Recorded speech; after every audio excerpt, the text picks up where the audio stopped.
Olha só, hoje a gente vai falar sobre uma artéria que é muito importante para o nosso corpo, as carótidas. Localizadas uma de cada lado da região anterior do pescoço, elas são responsáveis por levar o sangue rico em oxigênio e nutrientes para o nosso cérebro. Para falar sobre o assunto e entender um pouco essa artéria tão importante, a gente recebe o angiologista e cirurgião vascular, Dr. Rodrigo Gurgel. Doutor, seja muito bem-vindo! Boa tarde! Grande doutor! Grande doutor! Sempre elegante. Cheiroso! Doutor cheiroso! O doutor mais cheiroso que a gente Não é? Verdade. Não que os outros não sejam, mas Não, que o doutor... todos são. Mas o doutor sabe quando é demais, tipo espetacular. assim, você já sabe que chegou. Cheiro bom. Isso aí. Né? Cheiro antes. Bem-vindo, doutor. Obrigado. Sempre muito bom te receber. Obrigado. eu que Doutor, agradeço. conte Diga. pra gente o que é a artéria carótida. Então, a artéria carótida, ela é a artéria responsável por levar todo o sangue arterial, que é o sangue cheio de oxigênio e nutrientes, para o cérebro. Então, logo que ele sai do coração, que o coração bombeia, ele vai sair pela aorta e da aorta ele já encontra o caminho da artéria carótida que vai para o cérebro, né? Ela começa como uma artéria comum, chamada artéria carótida comum, e aqui no ângulo da mandíbula, né, nessa altura, ela divide em dois. Ela faz a artéria carótida interna, que é quem leva o sangue direto para dentro do cérebro, e tem a artéria carótida externa, que irriga toda a face. Que perigo. Quando a gente vai sentir aqui alguma coisa, é ela que a gente sente. Exatamente, essa nesse- pulsação é da carótida, né? Ela irriga a face e uma partezinha dela manda uns ramos para a língua, para a garganta, né?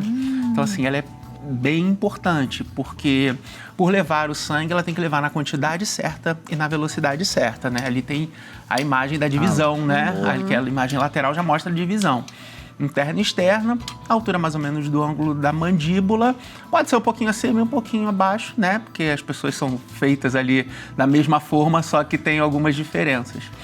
E ela é a responsável, a grande responsável, inicialmente, pelo AVC, pelo acidente vascular cerebral, ou AVE, que é o acidente vascular encefálico, como a gente usa dentro do meio médico. Quando isso acontece, doutor? Como que isso acontece no nosso cérebro? Como que chega nisso? Então, existe uma quantidade de sangue a chegar e quando a gente tem uma obstrução dessa artéria e o sangue não passa na quantidade certa, isso pode dar sinais. E o que faz com que ela tenha essa obstrução? Trauma, então tem que tomar cuidado que a gente fica tão preocupado com trauma no pescoço, na cabeça, que no pescoço é pior. Muitas vezes, porque a cabeça ela tem uma caixa craniana muito forte, né? Agora, bateu numa quina, se bater com o pescoço, a gente tem a coluna que é muito perigosa, mas a gente tem a carótida que é muito à flor da pele. Embora a gente tenha músculo, ele esteja entre músculos, É muito fininho. mas quando a gente cai, a gente relaxa, né? E o músculo ele não contrai na queda. Então a gente tem que tomar muito cuidado com isso. E também pode ser obstruída, né, por hábitos de vida, e aí entra o tabagismo, né, que é o cigarro, que ele vai ferindo a parede da artéria, né? Ela tem várias camadas, a artéria é muito forte porque ela tem que dar aquela pancada, mas ele vai ferindo a parede da artéria. Ou então, algumas doenças, como diabetes, onde o sangue ele fica um pouco mais espesso, causa um processo inflamatório na parede arterial, alimentação rica em colesterol. Aí as pessoas falam assim, poxa, e o álcool, né? O álcool também, ele impacta. Por quê? Porque o álcool, ele é fluido, porém ele é agressivo, ele vai agredindo e inflamando a parede da artéria. Essa parede na camada mais próxima do sangue, mais na parte de dentro, ela rompe, ela fere, ela racha, e o próprio organismo tenta consertar. Então, as células de defesa chegam, mas muitas vezes chegam a célula de colesterol primeiro. Então, você imagina, por isso que fala assim, a pessoa com mais idade tem que tomar cuidado com a dieta rica em gordura. Cuidado, não come muita gordura, porque pode entupir os vasos. Por quê? Porque as artérias das pessoas idosas, elas são mais frágeis. Elas ficam mais, por exemplo, as artérias das mulheres, principalmente as mulheres que amamentaram, chega em período da menopausa, ela perde muito cálcio de dentro dos ossos. Por isso que tem que sempre ficar olhando se está fazendo osteoporose. Esse cálcio, ele vai para a circulação. E se ele encontra uma lesão na parede da artéria, ele cola. E aí o cálcio, a parede, ela é feita para movimentar, ele enrijece ela. Então ele pode destruir as partes mais internas e ela estufar e fazer um aneurisma, ou ele pode ferir ela mesmo, ela ficar dura e começar a quebrar por dentro, que é quando gruda a molécula de gordura, né? A célula gordurosa. E aí é uma célula, outra, aquilo vai virando um bolo de gordura e acaba entupindo. O princípio do diabetes é a mesma coisa, ferimento e a tentativa de reorganização daquele tecido. E aí o sangue passa a não passar ali da maneira correta.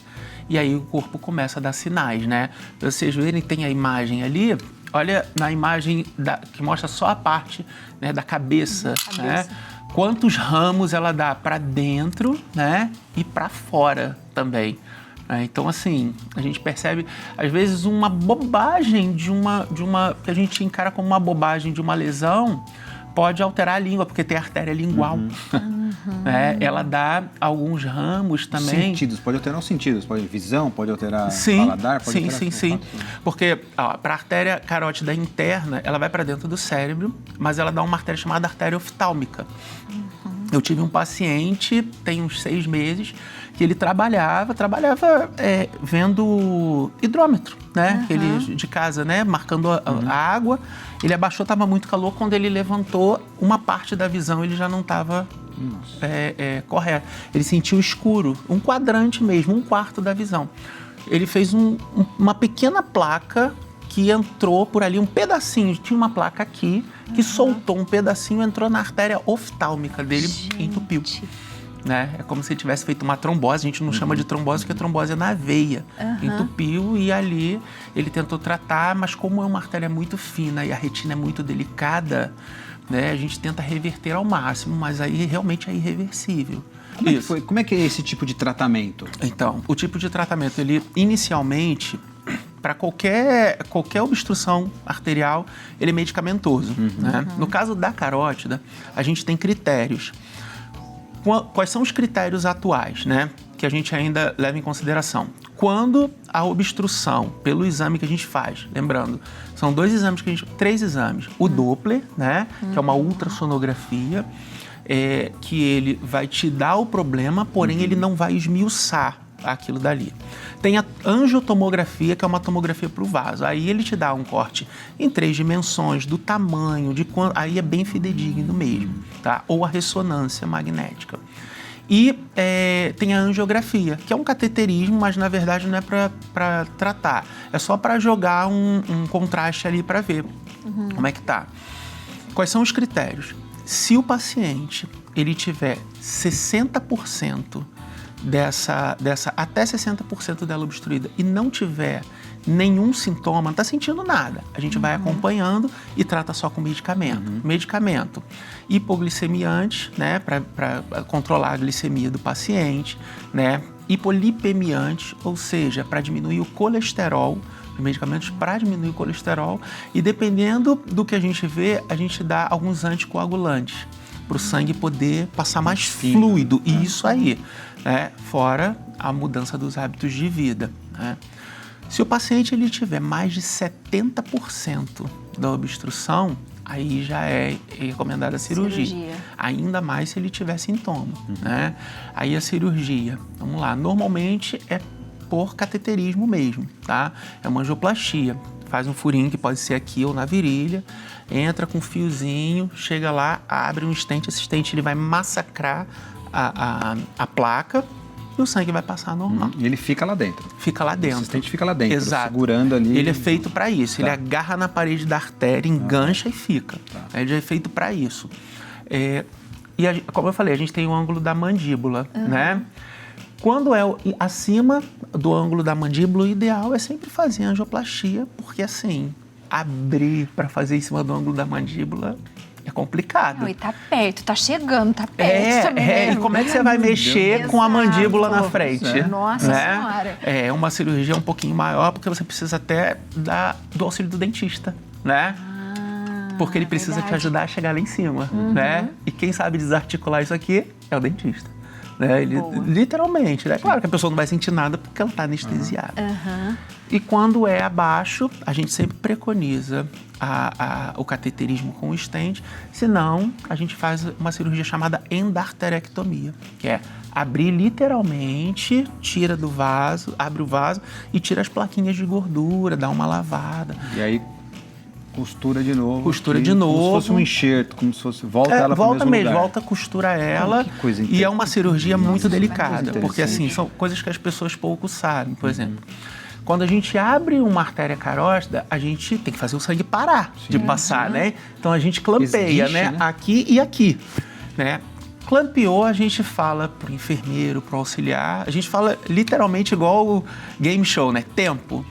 A gente tem 23 minutos para tirar todas essas placas, né? Porque a partir de 23 minutos a falta de oxigenação cerebral começa a causar dano. Então o médico literalmente tem um tempo para retirar, lavar, Voltar, ver se ficou algum pedacinho ali dentro, costurar e desclampear. Gente. Porque passou dos 23 minutos, o paciente já começa a ter algum risco de lesão e de sequela, né? O tratamento é assim, inicialmente com medicamento. Se o paciente tiver muito sintoma, uma obstrução muito grande, muito grave, né? Ou muito recente, a gente está vendo que essa placa de gordura é muito recente.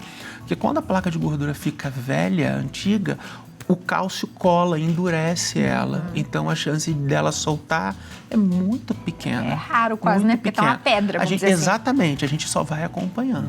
Mas normalmente quando é recente, o ideal é fazer isso. Aí a gente vai para a cirurgia. Mas fora isso, a gente vai fazendo hábitos de vida. Já existem medicamentos, né? Que a gente tem que ajuda a dissolver algumas placas mais rápido. E alguns pacientes começaram já a se livrar da cirurgia, né? Mas com um medicamento tradicional, alopático, né? A gente estagna, a gente não diminui essa placa. Isso é importante, tá? Doutor, quais são os sintomas? Você falou algumas coisas ali, né? Isso. Que pode ser assintomático, pode Sim. acontecer no momento do AVC, por Exato. exemplo. Cheguei daí que eu descobri. Sim. Mas tem algumas pessoas que têm alguns alertas. Você falou um pouquinho da dormência. O que a gente pode sentir? Quais seriam os sintomas? Então, visão turva, né? Porque como a artéria oftálmica está ligada à carótida interna, que é quem vai para dentro do cérebro, você começa a sentir sintomas, botar entre aspas, cerebrais, né? Confusão mental, esquecimento de muitas coisas. Claro que o esquecimento, vamos abrir um parênteses, tem a questão da idade, tem a questão da alimentação, dos hábitos, né? Pode ser outras coisas, mas já é um sinal de alerta. A visão turva, dificuldade na fala, né? Sente que o lábio ele começa a ficar um pouco mais dormente, alguns repuxos musculares, né? Tem pessoas que têm assim, a gente chama miofasciculação, né? Que é quando começa o músculo mexer sozinho ou tremer a pálpebra. É normal, está muito ligado ao sistema nervoso pelo reflexo do nervo, mas pode acontecer com um pouco mais de frequência, né? Então assim, o corpo, né? A gente sai do rosto, vem pro corpo. Falta de força, um pouco mais de dormência. Então já tem que começar a ficar com um alerta ligado, porque pode ser. Agora, se piorar em algum momento, é o hospital, porque pode ser um ataque isquêmico transitório, que é um alertazinho, olha, aconteceu, vamos resolver e você vai embora para casa, mas vamos ter que começar a tratar. Ou não, né? Pode ser assim, o alerta, mas olha a placa. Porque ela pode estar aqui assim, mas ela pode estar quase soltando. Então isso é visto no exame. Não fica que a gente vai resolver o seu problema. Importante sempre lembrar para as pessoas que assim, a gente fala em cirurgia, todo mundo fica desesperado, né? Já foi época que as cirurgias vasculares eram cirurgias perigosas, né? Que é uma cirurgia de aneurisma que a gente abre a barriga, durava 8, 9 horas, né? Assim, ainda existe, mas a tecnologia, os medicamentos ajudam com que esse tempo não seja sinônimo de gravidade, né? Mas assim, são cirurgias teoricamente simples, que claro, tem que ter o seu cuidado, cirurgias grandes, porém simples e altamente seguras. Você de casa, fique de olho sempre em você, né? Nos sintomas, se alimente, prevenção é tudo. Então, quanto mais a gente seguir a dieta, fazer exercícios, mais fácil você evitar esse tipo de coisa, né, doutor? Sim. Pode acontecer? Pode. Mas você vai ter uma qualidade de vida melhor, vai conseguir identificar melhor, com certeza. Você de casa aproveita para seguir o doutor, @dr.rodrigogurgel, de doutor Rodrigo Gurgel. E, doutor, nós estamos falando essa semana toda que teremos novidades na nossa programação. Tá esperando as histórias das pessoas ainda, tá? Exatamente. Mande lá pro Instagram do doutor. Estamos viu? Por favor. aguardando essas histórias e vou deixar só um parêntese aqui em relação às histórias. A gente precisa de você de casa, de histórias. Como são essas histórias? De algo que você passou, uma doença, um problema de saúde, que você teve, passou por ele, mas passou como? Poxa, demorou para diagnosticar, demorou o tratamento, mas eu consegui me tratar, tá tudo certo, já estou bem. Ou consegui achar o diagnóstico, consegui achar o tratamento e já estou me tratando e já vai ficar tudo bem. A gente quer ouvir essa história, né? A gente quer saber dessa história e a gente vai aprofundar isso. E aí eu só queria fazer um pedido. Por favor. É que a gente está recebendo um monte de história de pessoas assim, eu tô sentindo tal dor. E aí, o que eu faço? Para onde eu vou? Qual é o meu diagnóstico? E manda foto. A gente não vai conseguir ajudar nesse momento, né? Até porque é muita irresponsabilidade a gente dar um diagnóstico por foto, né? Então, assim, são histórias que já passaram, que viraram uma lição. E a gente quer aprender essa lição. Boa, muito bom. Muito bem. Muito bom, doutor. Um beijo, Obrigado, viu? Breve Até tá na área. sempre. Até! Sempre.